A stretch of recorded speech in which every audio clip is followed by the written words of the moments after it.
យួននាងញ៉ាំបាយទៅម៉ែកូនបានរឿងនាងប្រាប់អស់ហើយម៉ែទៅភ្នាល់ត្បូងក៏ដើម្បីជួយជីវិតកូននិងចៅដែរតែក្នុងនាមជាកូនប្រសារបែរជាយល់ច្រឡំលើម៉ែទៅវិញ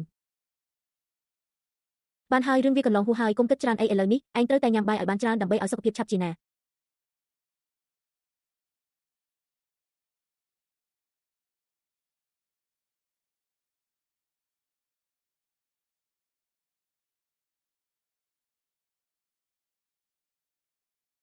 មិនក៏មិនព្រមញ៉ាំ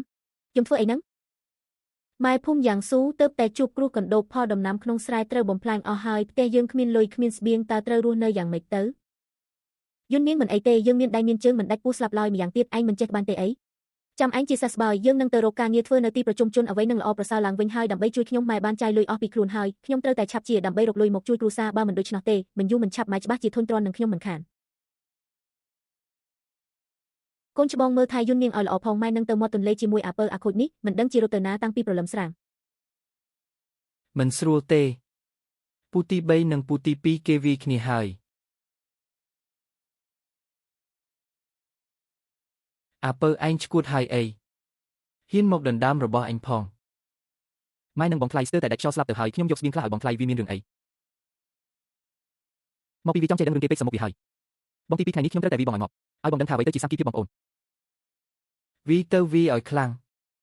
ស្បៀងសល់តែបន្តិចនឹងនៅហ៊ានមកដណ្ដើមរបស់ពួកយើងទៀតឲ្យវាដឹងខ្លួនខ្លះទៅពុកប្រឹងឡើងវាគូតពូទី3ឲ្យខ្ញុំផងជួយសងសឹកឲ្យខ្ញុំផង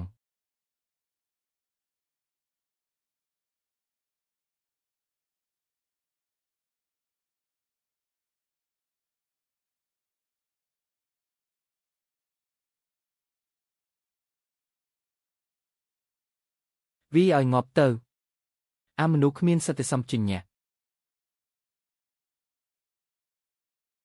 ម៉ែជួយកូនផងម៉ែដឹងទេបើបងធំដឹងថាខ្ញុំលួចសាច់គាត់ច្បាស់ជាវាសម្លាប់ខ្ញុំមិនខានម៉ែត្រូវជួយកូនណាម៉ែអ្នកទាំងពីរមកល្មមអាពើវាលួចអង្គលួចសាច់ធ្វើចរិតដូចជាចោរអញ្ចឹងម៉ែប្រដៅវាផងមានរឿងអីហ្នឹង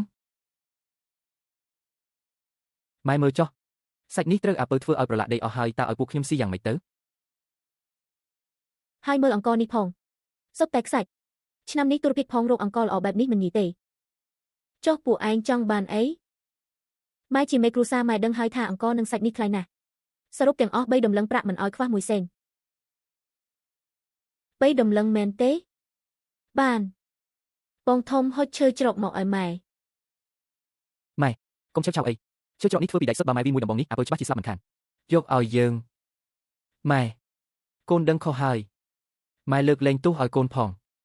បើម៉ែវានឹងឈើនេះកូនស្លាប់ពិតមែនហើយ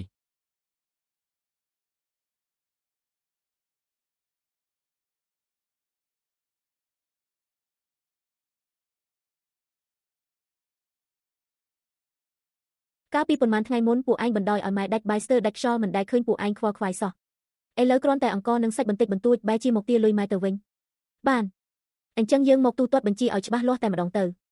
អាពើក្រោកឡើងម៉ែមិនក៏ម៉ែដោះលែងវាអញ្ចឹងម៉ែចង់ការពារវាដល់ពេលណាទៀតការពារមែនទេចុះមនុស្សចិត្តណាបងប្អូនពួកឯងស្ដាំដូចក្រដាសអញ្ចឹងអីម៉ែនិយាយមិនសមហេតុផលសោះពួកខ្ញុំខំចិញ្ចឹមម៉ែតែម៉ែបែរជាធ្វើបែបនេះដាក់ពួកខ្ញុំទៅវិញម៉ែមិនអាណិតកូនខ្លះទេអីអាណិតមែនទេពេលពួកឯងស៊ីសាច់ស៊ីរបស់ឆ្ងាញ់មានដែលនឹកឃើញម៉ែទេដល់ពេលបាត់បង់បន្តិចបន្តួចបែរជាមកទាលុយពីម៉ែ3ដំឡឹងប្រាក់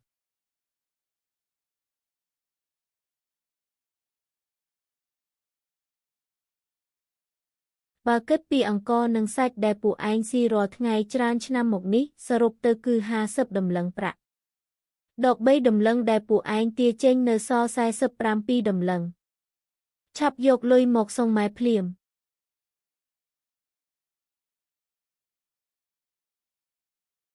ម៉ែចង់បង្ខំឲ្យកូនស្លាប់មែនទេ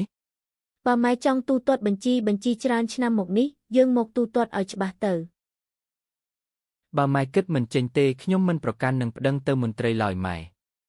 ប្តឹងទៅមន្ត្រីមែនទេច្រើនឆ្នាំមកនេះដោយសារការជួយជ្រោមជ្រែងពីយានសិនការសិក្សារបស់កូនទី2ពិតជាមានលទ្ធផលខ្លះមែននេះហើយជាមូលហេតុដែលយានសិនស្រឡាញ់ថ្នាក់ថ្នមកូនទី2គ្មានដែនកំណត់ម៉ែខ្ញុំជាបណ្ឌិតណា ប្តឹងទៅមន្ត្រីមិនមែនបំផ្លាញអនាគតខ្ញុំទេអីម៉ែមិនខ្លាចខ្ញុំលែងទទួលម៉ែជាម្ដាយទេអីចប់ហើយពូទី2ប្រែក្រឡាហើយម៉ែច្បាស់ជាខឹងខ្លាំងមិនខានម៉ែពិតជាមិនមែនធ្វើឲ្យរឿងទៅជាតានតឹងបែបនេះចាំមើលចុះតិចទៀតគង់តែមកអង្វរកូនទី2វិញទេឯងចង់បានយើងឬអត់វាមិនពាក់ព័ន្ធនឹងរឿងប្រាក់ទេសួរឯងម្ដងទៀតបញ្ជីនេះឯងព្រមទទួលស្គាល់ឬមិនព្រមម៉ែស្វាមីខ្ញុំពិបាកណាស់ទម្រាំប្រឡងចប់បណ្ឌិតម៉ែមិនអាចបំផ្លាញអ្វីគ្រប់យ៉ាងបានទេម្យ៉ាងទៀតគាត់មិនត្រឹមតែត្រូវប្រឡងថ្នាក់ខ្ពស់ទេថែមទាំងត្រូវធ្វើជាមន្ត្រីទៀតផងបងអនាគតបងសំខាន់ណាស់បានម៉ែខ្ញុំព្រមទទួលបើម៉ែត្រូវការលុយខ្លាំងម្លឹងកុំបន្ទោសកូនតែកាត់ការពីម៉ែកូនទី2ឈួតហើយមិនមែនជារឿងរបស់ឯងទេថ្ងៃនេះទោះជាយ៉ាងណាក៏ខ្ញុំត្រូវតែកាត់ការដែរកូនទី2មិនដែលចាញ់បោកយានសិនខ្លាំងបែបនេះទេប្រហែលជាក្នុងចិត្តខឹងខ្លាំងណាស់ហើយតែឆ្លៀតឱកាសនេះប្រដៅគេខ្លះទៅកុំឲ្យគេក៏អឺតក៏ទំពេកកាត់ការមែនទេនោះជាតម្លៃផ្សេងទៀតបើអីចឹងយើងមកគិតមើលថាច្រើនឆ្នាំមកនេះខ្ញុំចំណាយលើអញអស់ប៉ុន្មានចូលគិតជាប្រាក់ទាំងអស់មកចាំខ្ញុំគិតច្បាស់សិនចាំកាត់ការក៏មិនទាន់យឺតដែរម៉ែប្រាក់ទាំងនេះចាំសៀវហ្វុងប្រឡងចប់ថ្នាក់ខ្ពស់យើងនឹងសង្វិញមិនឲ្យខ្វះមួយសេនឡើយតែបើម៉ែយកតែលុយមិនយកសាច់ញាតិកុំបន្ទោសកូនប្រសាអីក្នុងឆ្នាំទុរភិក្សនេះជីវិតម៉ែថោកទាបណាស់ចាំសៀវហ្វុងធ្វើជាមន្ត្រីអាចបើកស្បៀងពីសាលាស្រុកបានរាល់ខែម៉ែគិតមើលឲ្យច្បាស់ទៅមិនបាច់គិតទេប្រាក់នេះខ្ញុំត្រូវតែយកកូនច្បងកូនទី3លុយថ្លៃសាច់ដែលឯងស៊ីអំបាញ់មិញម៉ែបានបងរួចហើយយកទៅហើយរបស់របរក្នុងផ្ទះនេះអ្វីដែលគួរយកទៅឲ្យអស់ទៅបាទ